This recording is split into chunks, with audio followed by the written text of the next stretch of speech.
उल्लेख केला त्या 4 लेखांमध्ये दुसरा जो लेख आहे तो समकालीन आंबेडकरी कविता व बौद्ध साहित्यातील संदर्भाचा अन्वय आहे.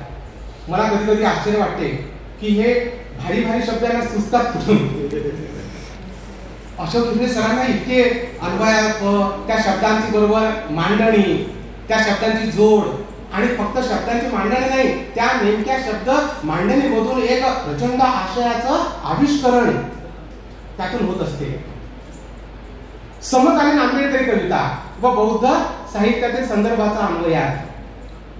डॉक्टर अशोक इंगळे सर हे मी आधी सांगितलं की पुरोगामी विचारांचे प्रवर्तक आहेत. ते परंपरेचे पाईक आहेत. तथागत गौतम बुद्धांनी या देशाला, या संपूर्ण जगाला पहिल्यांदा विज्ञानिष्ठ दृष्टिकोन दिला, मानवतावादी दृष्टिकोन दिला, परिवर्तनाचा दृष्टिकोन दिला, सत्याधिष्ठित दृष्टिकोन दिला. आणि म्हणून तथागत गौतम बुद्धांच्या समकालीन असणाऱ्या थिरी गाथांमध्ये सुद्धा त्यावेळच्या स्त्रियांनी आपापली मतं मांडलेली, ती मतं मांडलेली आहे. आणि ती मतं मांडत असताना बौद्ध साहित्यातील संदर्भाचा अन्वयार्थ. मग अंगुलीमाल असेल, या अंगुलीमालाच्या संदर्भात कवितेमध्ये काय आलं, आनंदच्या संदर्भात काय आलेलं आहे, वेगवेगळ्या जातक कथांमध्ये जे मिथक आलेले आहेत त्या मिथकांचे अन्वयार्थ मराठी कवितेत कसे आलेले आहेत, मराठी कथेत कसे आलेले आहेत, हे शोधण्याचं धाडस डॉक्टर इंगळे सरांनी केलेलं आहे. आणि त्यांनी अनेक कविता डोळ्यासमोर ठेवलेल्या आहेत. म्हणजे त्यांनी एक विधान मध्ये केलेलं आहे, ते मला फार भावलेलं आहे.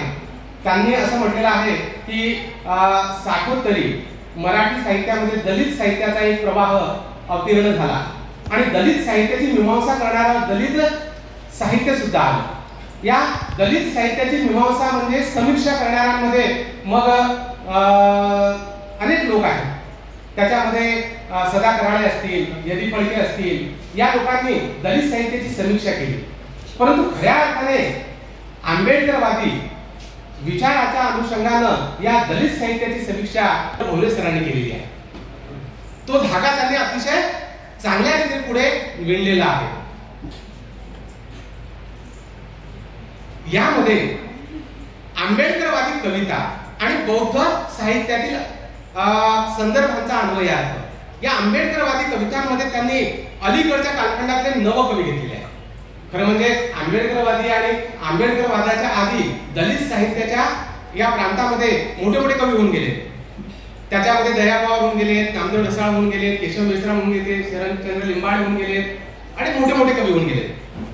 परंतु त्यांच्या पुढचा एक नवकवींचा प्रवाह हा किती जोरकस आहे, असं काय, किती मूल्याधिष्ठित आहे हे दाखवण्याचं काम डॉक्टर अशोक इंगळे सरांनी केलेलं आहे. आणि त्यामध्ये संजय डोंगरे, केतन पिंपळापुरे, अविनाश गायकवाड, वैभव सोनारकर, प्रज्ञा दया पवार, आनंद गायकवाड, शशिकांत हिंगोळेकर, मोहन सिरसाट, सुनील कांबळे, सिद्धार्थ गोपाळ तांबे, मेघराज मेश्राम ह्या नवोदित कवींना त्यांनी प्रामुख्याने घेतलाय.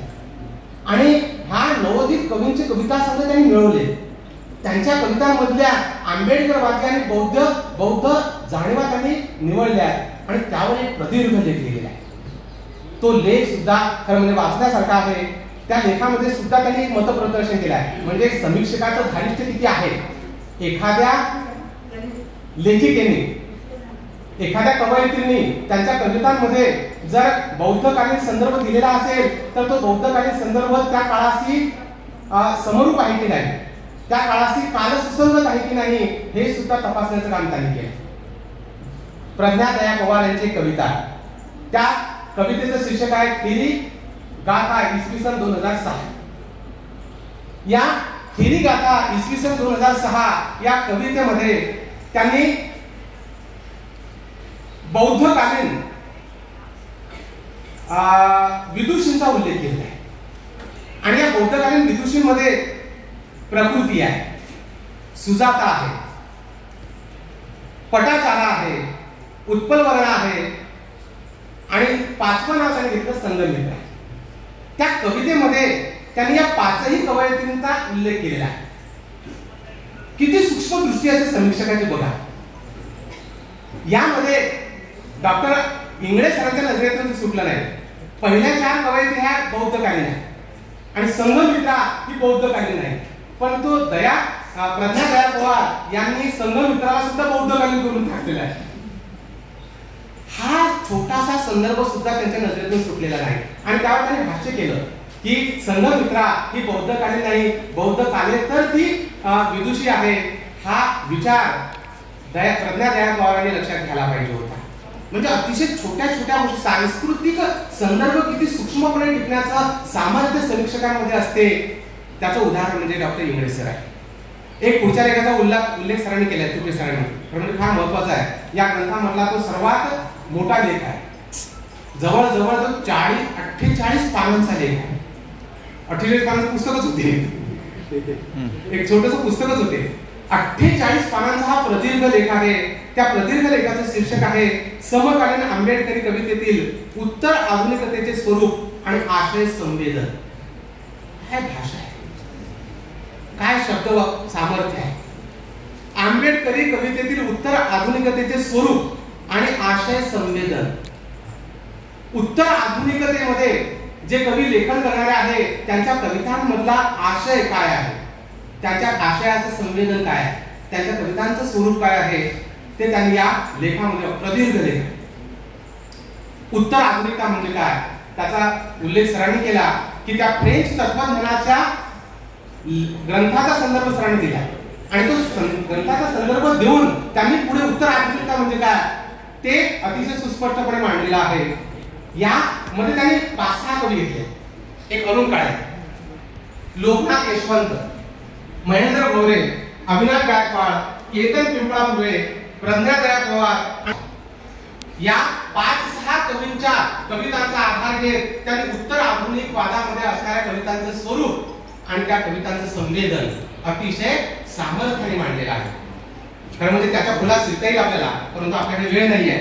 पुढचा एक जो लेख आहे तो मला फार भावलेला आहे या ग्रंथातला आणि तो तुम्हाला आवडेल, मुलांनाही आवडेल, कारण तो आपल्या जगण्याचा विषय आहे, आपल्या पर्यावरणाचा विषय आहे, आपल्या अवतीभोवतीच्या समाज व्यवस्थेचा विषय आहे. आणि त्या लेखाचं शीर्षक आहे पर्यावरणातील पशु पक्ष्यांच्या प्रतिमा आणि काव्य संवेदन.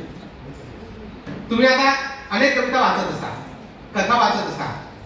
त्या कथा कवितांमध्ये अनेक प्राण्यांचे संदर्भ येतात, अनेक पक्ष्यांचे संदर्भ येतात. खरं म्हणजे पशु पक्ष्यांशिवाय मानवी जीवन हे अपूर्णच आहे. तो आपल्या जगण्याचा अविभाज्य भाग आहे, आपल्या पर्यावरणीय जीवनाचा तो अविभाज्य भाग आहे. पशु आणि पक्षी आणि मानव आपण सुद्धा म्हणजे प्राणीच आहोत. फक्त आपल्याला थोडासा खोका असल्यामुळे आपण थोडेसे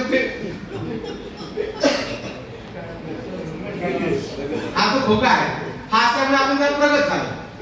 परंतु या प्राणी मात्रांमध्ये मानवेतर प्राण्यांमध्ये अनेक पशु पक्षी आहेत. या पशु पक्ष्यांच्या प्रतिमा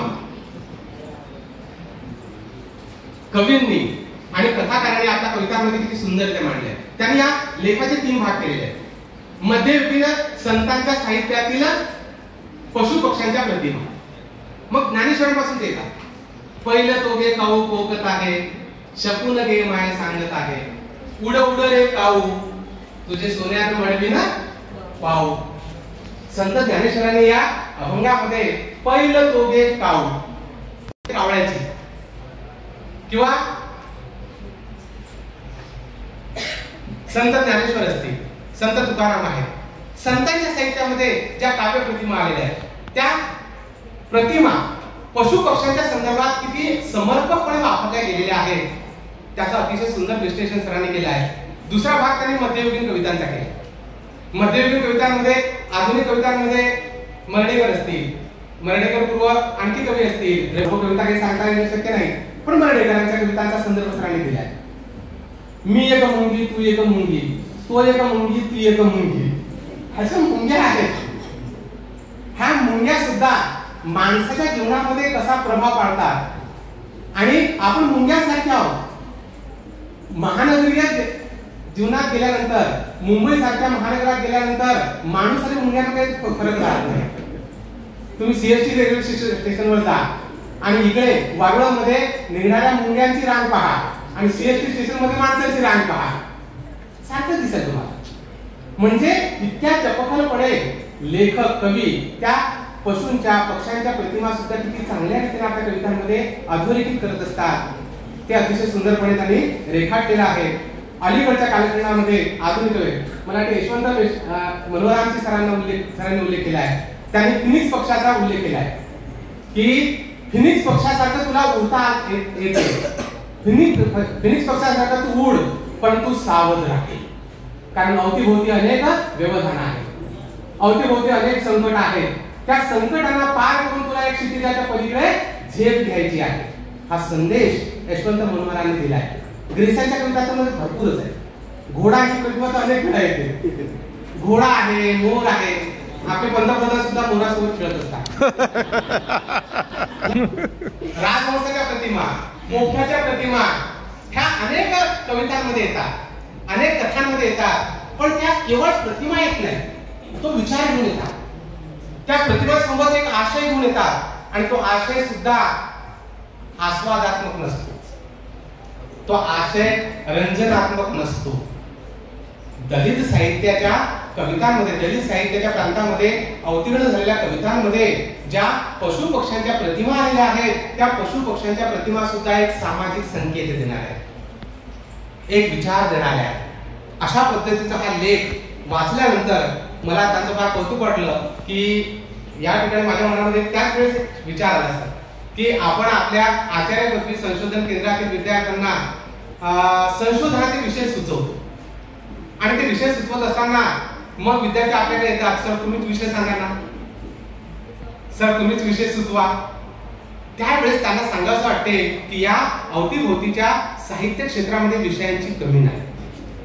अशोक इंगळे सरांचा हा ग्रंथ जर तुम्ही वाचला, त्याचे शीर्षक जरी वाचले, तुम्ही एकदा नंतर वाचून पहा. 28 कविता लेखांची शीर्षक, काय शीर्षक आहे, त्या शीर्षकांचा आगळेवेगळा पण कसा आहे, त्यांचं मूल्य किती वेगळ्या दर्जाचं आहे. तुम्ही या लेखांच्या शीर्षकांची जरी पडताळणी केली तरी सुद्धा प्रत्येक शीर्षकामधून पीएचडीचा विषय तुम्हाला मिळू शकतो, प्रत्येक विषयावर.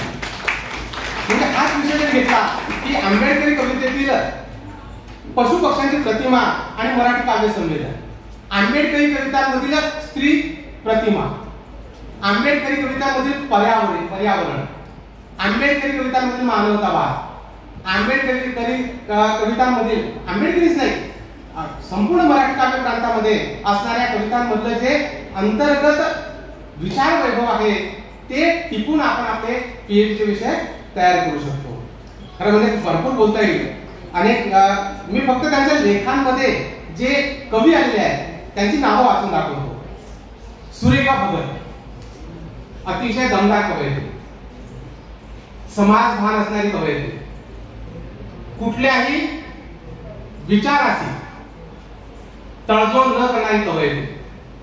माझा विचार अत्यंत समर्पकपणे आणि धीरपणे मी माझ्या कवितांमध्ये मांडेल हा बाणाट होणारी कवयित्री सुरेखा भगत. या सुरेखा भगत यांच्या कवितांमधली समाजनिष्ठ, संघर्षनिष्ठ भूमिका त्यांनी मांडलेली आहे. उत्तम कांबळे यांचा कविता संग्रह आहे जागतिकीकरणात माझी कविता. कारण म्हणजे जागतिकीकरण ही संकल्पना आपण सुद्धा त्याचे वाहक आहोत. सरांनी उदाहरणं दिलेली आहे. या जागतिकीकरणामध्ये जे काही परिवर्तन झालेलं आहे त्या परिवर्तनाचे आपण सुद्धा वाहक आहोत. उत्तम कांबळे यांनी त्यांच्या कवितांमध्ये जागतिकीकरणाचे जे अत्यंत सूक्ष्म संदर्भ सांगितले आहेत त्याचं विश्लेषण त्यांनी केलं आहे. अरुण काळे, श्रीकृष्ण राऊत, अशोक पडवेकरांचा असहमतीचे रंग हा कविता संग्रह जरूर वाचा तुम्ही. श्रीकांत देशमुख, प्रशांत असणारे, रमेशचंद्र कांबळे, शेषराव खाडे, महेंद्र गायकवाड, मशिंद्र चोरमारे, अरुण शेगावकर, संजय डोंगरे, सिद्धार्थ गोपाळ तांबे, सुरेश परदे, सुदाम राठोड, संजय घाडगे, महेंद्र ताजने, माधव जाधव, मेघनाथ मेश्राम, बुद्धभूषण साळवे. मी फक्त नावं यासाठी वाचून दाखवली मित्रांनो.